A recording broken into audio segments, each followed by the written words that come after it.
किया है, इसलिए मुझे पता है कि इसका क्या बेनिफिट मिल सकता है। ठीक है, तो थोड़ा सा समझने का कोशिश करिएगा। यदि हम लोग बात करते हैं, हमारे पास का सब्जेक्ट है, आपके पास में फॉर एग्जांपल 4 सब्जेक्ट ले लेता हूं मैं, first second third fourth. In first second third fourth में आप लोग सीरियल वाइज डिसाइड कर सकते हैं कि कौन सा सब्जेक्ट होगा आपका। ठीक है, जो भी सब्जेक्ट है ना। तो फॉर एग्जांपल मैं अभी ले लेता हूं, आपके पास का सब्जेक्ट एक ले लेता हूं मैं बीएमसी से, एक आरसीसी ले लेता हूं, एक एफएम ले लेता हूं और एक आपके पास का सॉइल ले लेता हूं। ठीक है, चलिए इधर बोर्ड पर देखेंगे, ये 4 सब्जेक्ट हैं। इन 4 सब्जेक्ट की पढ़ाई हम लोग यूजुअली क्या करते हैं, पूरा बीएमसी पढ़ लेते हैं, फिर बीएमसी पढ़ने के बाद खत्म होता है और साथ में उसके क्वेश्चंस भी लगाते हैं। बहुत बढ़िया तरीका है, बीएमसी पढ़ लिया, क्वेश्चंस लगा लिया, बीएमसी क्वेश्चन बन गए। आरसीसी पढ़ना है, आरसीसी पढ़ते जा रहे हैं, रिवीजन करते जा रहे हैं, उसके क्वेश्चन लगा लिए। एफएम कर रहे हैं, एफएम का पूरा का एक-एक कर पूरे टॉपिक पढ़े, क्वेश्चन लगा लिए, सॉल्व कर लिए। लेकिन हमको एक चीज समझ नहीं आया, इस बीच में 2 महीने भी निकल गए इन 4 सब्जेक्ट को पढ़ने में। ये मैं तब बात कर रहा हूं जब आपकी पूरी पढ़ाई हो जाएगी, तब आप ऐसा करेंगे। लेकिन जब 2 महीने के बाद आपको मैं वापस से कोई बीएमसी का क्वेश्चन पूछता हूं ना, तो आपको वो चांसेस हैं कि 50% ना बने, 50% चांसेस है कि ना बने, और मोस्ट के साथ तो 100% है कि नहीं बनता। लेकिन जब हम अभी आरसीसी की क्लासेस चल रहे हैं, क्वेश्चन आ रहे हैं, क्वेश्चन बिल्कुल बन रहे हैं, अभी नहीं बने, तक कब बने? अभी तो बनना ही चाहिए। अभी नहीं बन रहा तो मतलब अभी भी पढ़ाई नहीं कर रहे, बात तो करेंगे नहीं। तो यहाँ पर थोड़ा सा समझने का चीज है कि बीएमसी, आरसीसी, एफएम सबको आप लोग ना एक जो मैंने तरीका अपनाया है उसके अकॉर्डिंग बात कर रहा हूँ। पहली बात तो अपने आप को समझदार बनना है ना, अपने को स्टूडेंट नहीं रहना। अब समझदार स्टूडेंट क्या करेगा यहाँ पर, वो ना सबसे पहले इन सभी सब्जेक्ट को ना सीक्वेंशियली नहीं पढ़ेगा, क्योंकि सीक्वेंस पढ़ने से ना सब्जेक्ट समझ में आता है, वो सब्जेक्ट उसे समझ आ चुका है। जब हम सीक्वेंस की बात करते हैं ना, तो सीक्वेंस में हम क्या करते हैं, इसे उस सीक्वेंस से अरेंज करते हैं जिस सीक्वेंस में क्वेश्चन सबसे ज्यादा बार जिस टॉपिक से आए। जैसे कि मैं बात करता हूँ आरसीसी के लिए, तो हमने देखा कि आरसीसी से बीम के क्वेश्चन बहुत ज्यादा आते हैं। ठीक है, जैसे बीएमसी से फॉर एग्जांपल बात करता हूँ, बीएमसी से आपके पास सीमेंट के क्वेश्चन सबसे ज्यादा आ गए। लेकिन सभी के अकॉर्डिंग अपन एक असेंडिंग ऑर्डर डिसेंडिंग ऑर्डर तो अरेंज कर सकते हैं कि नहीं, डिसेंडिंग ऑर्डर। सीमेंट में भी, सीमेंट बहुत बड़ा टॉपिक है, लेकिन सीमेंट में भी सब टॉपिक है। सबसे पहला टॉपिक अपन ने बात किया सीमेंट का नाम नहीं, सीमेंट की कंपोजिशन वाला टॉपिक देख ले, तो कंपोजिशन हमारा पहला इंपॉर्टेंट टॉपिक हो गया। ठीक है, आरसीसी की बीम में भी कितनी सारी चीजें हमारे पास थे, तो बीम से हमने सबसे पहले रखा minimum and maximum criteria. Minimum and maximum criteria किसके, चाहे किसी भी चीज के हो, चाहे विड्थ के हो, चाहे एरिया ऑफ स्टील के हो, ये सारे minimum maximum criteria. Same FM में, सेम सॉइल में अपन ने क्या किया, सबसे वो इंपॉर्टेंट टॉपिक जो सबसे ज्यादा बार आता है, इनको अरेंज करो। ऐसे कर आपके पास पर इसी पूरा जो सब्जेक्ट है, ये जो पूरा सब्जेक्ट है, इस पूरे सब्जेक्ट के आपके पास पर 20 से 30 इंपॉर्टेंट टॉपिक की एक लिस्ट बन जाएगी, जिनका सीक्वेंस आगे पीछे हो सकता है। आपने पढ़ा होगा ये वाले टॉपिक को सबसे लास्ट में हो सकता है, इसे मैंने सबसे पहली बार किया। अब करना क्या है, हमें इन पूरे सब्जेक्ट के सीक्वेंस को ऐसा रखना है। सेम यहाँ पर टोटल यदि मैं बात करता हूँ 30 टॉपिक यहाँ के हो गए, 30 यहाँ के हो गए, 30 यहाँ के हो गए, 30 यहाँ के हो गए, टोटल कितने हो गए, 120 टॉपिक हो गए। अब एक दिन में आपको कम से कम सभी सब्जेक्ट के, चारों सब्जेक्ट के आपको टॉपिक रिवाइज करना है।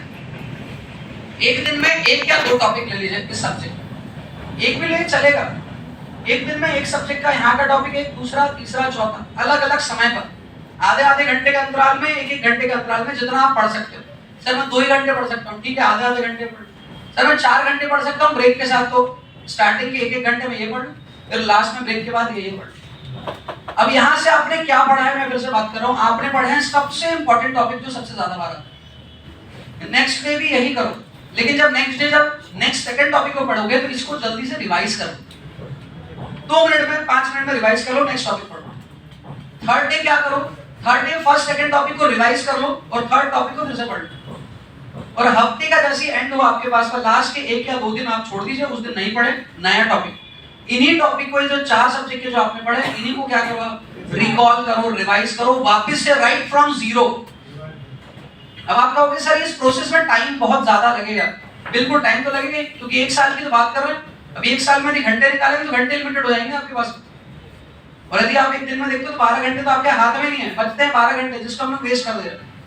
तो 12 घंटे में कितना यूटिलाइजेशन कर सकते हैं उसकी बात कर रहा हूँ, सिर्फ 1 साल की बात कर रहा हूँ, और उससे ज्यादा की बात ही नहीं कर रहा हूँ।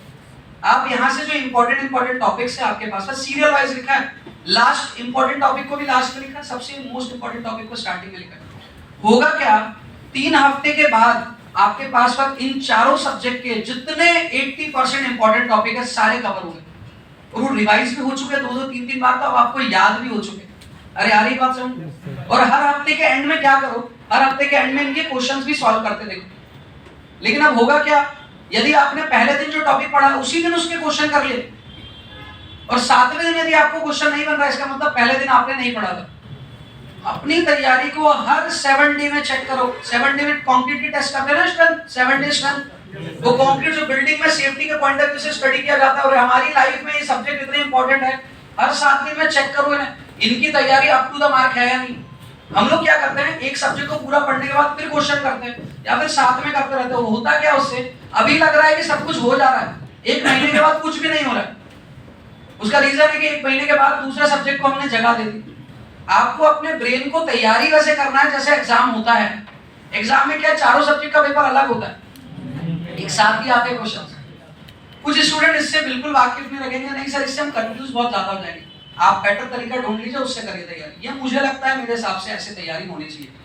आप लोग को क्या करना है, सिर्फ इन सभी सब्जेक्ट के इंपॉर्टेंट सारे जितने 12 सब्जेक्ट है, 12 सब्जेक्ट के इंपॉर्टेंट टॉपिक लिखिए, और डेली कोई भी 4 सब्जेक्ट को पिक करिए। 4 कम से कम मैं इसलिए बोल रहा हूँ क्योंकि 12 सब्जेक्ट पढ़ना है। एक एक कर पढ़ोगे ना तो आपको 4 महीने तो उनको रिवाइज करने में लग जाएंगे 12 सब्जेक्ट। और सब्जेक्ट हमारे खत्म हुए उसके बाद, जिस दिन आपका सिलेबस खत्म होगा ना, उसके 2-1 महीने के बाद आपका एग्जाम हो जाएगा। तो थोड़ा सा आप समझने का कोशिश करें कि आपको पढ़ने का तरीका थोड़ा चेंज करना पड़ेगा। समझ आया मैंने कैसे बात किया? तो आप इंपॉर्टेंट सब्जेक्ट का, इंपॉर्टेंट टॉपिक का एक सीक्वेंस बनाएं, और जो सबसे ज्यादा इंपॉर्टेंट है उनको आप रिकॉल ज्यादा बार करें, रिवाइज करते रहे। अरे होगा क्या, इतनी बार रिवाइज कर लोगे तो कहां जाएगा सब्जेक्ट का टॉपिक, वो तो रहेगा आपके दिमाग में। लेकिन हम क्या करते हैं, सीरियल वाइज पढ़ते हैं, सीक्वेंस वाइज पढ़ते हैं। सीक्वेंस वाइज पढ़ेंगे इसे, फिर सीक्वेंस वाइज पढ़ेंगे इसे, फिर सीक्वेंस वाइज पढ़ेंगे इसे, फिर उस टॉपिक पर जाएंगे तो बनेगा नहीं, क्योंकि काफी दिनों पहले पढ़ रखा है। जिस भी दिन आपको शक हो कि मेरी तैयारी नहीं हो रही है, तो अपने टॉपिक को, जो टॉपिक है उनको वापस चेक कर लेना। तो इसलिए मैंने आप लोगों को कहा है सैटरडे संडे सिर्फ इसी चीज के लिए, जिस दिन चेकिंग होगी आपकी खुद की। यहाँ पर एग्जाम होता है आपके पास, अरे होता है ना हर सब्जेक्ट के बाद। ये एग्जाम लेकर आपको सेटिस्फाई करना चाहते हैं कि आपकी तैयारी चल रही है, लेकिन आप यदि सेटिस्फाई नहीं है आपकी तैयारी से, तो आपको खुद का एग्जाम लेना पड़ेगा। इसे बोलते हैं सेल्फ इंट्रोस्पेक्शन। खुद का ही अपने को आकलन करना है कि हम कहाँ पर हैं। घर से चले थे यहाँ पर एग्जाम की तैयारी करने के लिए, एग्जाम की तैयारी हुई या नहीं। अल्टीमेटली यदि कोशिश भी कर सकते हैं, एक और चीज कुछ लोग कहते हैं, और मैं भी इस चीज को थोड़ा मानता हूँ, कि एटलीस्ट यदि आप डेली रात में अपन सो रहे, जिस भी टाइम पर सो रहे, शाम को, रात में जब भी सो रहे, एटलीस्ट जस्टिफिकेशन देखें कि अपन जिस काम के लिए शहर पर आए। ऑलमोस्ट आप में से कितने लोग लोकल है पटना के, है ना? लोकल पटना के कुछ ही लोग हैं, बाकी ऑलमोस्ट लोग बाहर से आए। यदि बाहर से आए हैं, सिर्फ किस लिए आए? अपन पटना से घूमने के लिए आए हैं सभी, कि राजेंद्र नगर रेलवे स्टेशन देखेंगे, पटना साइड देखेंगे, फिर चले जाएंगे, क्योंकि चलने वाला यही है। क्योंकि घर पर जब पहुंचेंगे, घर वाले कहेंगे क्या हुआ, तो बोले नोट्स की कॉपी तैयार होगी। बोले इसका क्या करना है, इसको पढ़ेंगे। बोले कितना, अब जब तक ये रिवीजन नहीं हो जाता खत्म, वो रिवीजन होगा ही नहीं खत्म। तो आप लोग को सारी तैयारी, अब एक और चीज बोल दूं कि बर्डन आप पर ज्यादा है। जैसे सब्जेक्ट खत्म होता है ना, बर्डन और बढ़ जाता है। तो ये सब्जेक्ट और खत्म हो गया, अरे सर अब तो और नहीं जा सकता कहीं मैं बाहर, जितना जा सकते थे शुरुआती दिनों में जा सकते थे, जबकि ऐसा नहीं करते। शुरुआती दिनों में सीरियस रहते हैं, पेरेंट्स छोड़ कर गए हैं, उन्होंने फीस भेज दिया है, हम भी अभी एक पूरी एनर्जी के साथ यहाँ पर आए हैं। लेकिन जैसे ही हमारा 1-2 महीना निकलता है, 4-50 दोस्त बन जाते हैं, अपने को लगता है वो भी टेंशन में नहीं है, अपन क्यों रहे? जब जमाना ही टेंशन में नहीं है तो अपन टेंशन लेके करेंगे क्या? तो जमाना वही रह जाता है, कुछ लोग उसे छोड़ करना दूसरी जगह पहुंच जाते हैं, और जमाना फिर उनकी बातें करता है। अरे वो जो अपने साथ रहता था ना स्टूडेंट, हाँ उसका हो गया। यहाँ पर कोचिंग में आके बहुत सारे बच्चे बताते, अरे सर पूछते संदीप सर, तुम्हारे साथ का एक स्टूडेंट था सर, उसका हो गया सिलेक्शन। अच्छा उसका हो गया, वो अभी कहाँ है सर? वो तो है अभी वहां पर, बात होता रहता है उससे। इसका मतलब क्या है कि आपको दूसरे की मिसाल देनी पड़ रही है, अपन मिसाल बन ही नहीं पा रहे। तो इसलिए थोड़ा सा आप सोचिए, 1 साल के लिए अपन आए हैं एग्जाम की तैयारी करने के लिए, तो एटलीस्ट 1 साल उसका प्रिपरेशन पर ध्यान दें। ये पहली बात। और दूसरी बात जो सबसे इंपॉर्टेंट है, जो इन सब चीजों से सबसे इंपॉर्टेंट है, यदि आपने ये एग्जाम क्वालिफाई नहीं किया तो आप इंजीनियरिंग के मामले में उतने अप्रोप्रिएट नहीं है, बस यही रिजल्ट है और कुछ भी रिजल्ट नहीं। आपसे ये एग्जाम नहीं निकल पाई, जीवन खत्म नहीं हो गया। ये एग्जाम नहीं निकल गया ना, इसका एक रिजल्ट है। वो रिजल्ट ये है कि मैं इंजीनियरिंग के लिए नहीं बनाऊं, शायद किसी बेटर चीज के लिए बनाऊंगा और उस चीज पर जाकर मैं वहां पर सफल हो जाऊंगा। तो ऐसा बिल्कुल भी नहीं है कि अपन ने इंजीनियरिंग, जितने लोगों ने कि IIT JEE के एग्जाम नहीं निकाले तो जीवन में क्या सब बर्बाद हो गए। जितने लोगों ने नीट PG की तैयारी किया है, नीट की तैयारी किया MBBS के लिए, सारे जितने लोग डॉक्टर नहीं बन पाए वो सारे बर्बाद हो गए। कोई बर्बाद तो हो नहीं रहा है, कहीं ना कहीं डायरेक्शन ढूंढ ही लेते हैं। लेकिन हाँ, बस एक चीज होता है, स्ट्रगल का पीरियड बढ़ जाता है। उस टाइम पर पेरेंट्स बोलते थे 2 साल तैयारी कर लो IIT JEE की तो स्ट्रगल लाइफ में कम हो जाएगा। यदि हम लोग ने उस टाइम तैयारी कर लेते तो स्ट्रगल का टाइम थोड़ा कम रहता। लेकिन अब क्या हो गया, अब थोड़ा स्ट्रगल का पीरियड बढ़ जाएगा। अभी भी तैयारी नहीं करेंगे तो थोड़ा सा स्ट्रगल का पीरियड जो रहेगा, नए क्षेत्र में जाएंगे तो थोड़ा स्ट्रगल करना पड़ेगा। वो 3-4 साल हो सकता है, 5 साल हो सकता है, कुछ लोग का 10 साल हो जाता है। लेकिन इंजीनियरिंग फील्ड वाले जिनके पास थोड़ा टेक्निकल नॉलेज रहता है ना, उनका IQ थोड़ा शार्प रहता है एज कम्पेयर्ड टू अदर। तो दे डोंट डू कि वो ना रिक्शा चला रहे, ना वो फिर ऐसे छोटे काम कर रहे हैं। रीजन क्या है, उनको कोई भी काम ना छोटा ही लगता है, फिर वो हर काम में ना बड़ा करने के अप्रोच से आगे बढ़ते हैं। इसलिए आप देखिए, किसी भी बंदे ने यदि टेक्निकल नॉलेज गेन किया ना, आज से आप उसका एज देखिए, 40 साल का एज का जिसके पास टेक्निकल नॉलेज होगा, आपको वो अच्छी ही पोजीशन पर देखेगा।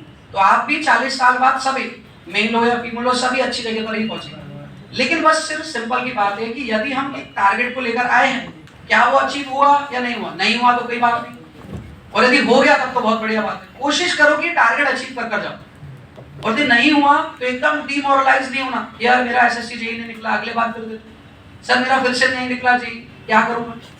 बिल्कुल, जब तक आपको लग रहा है, और सबको अपने आप को पता रहता है मैं पढ़ाई कर भी रहा हूं या नहीं कर रहा हूं, जब पता है कि पढ़ाई कर ही नहीं रहे तो घर वालों को परेशान मत करो, कम से कम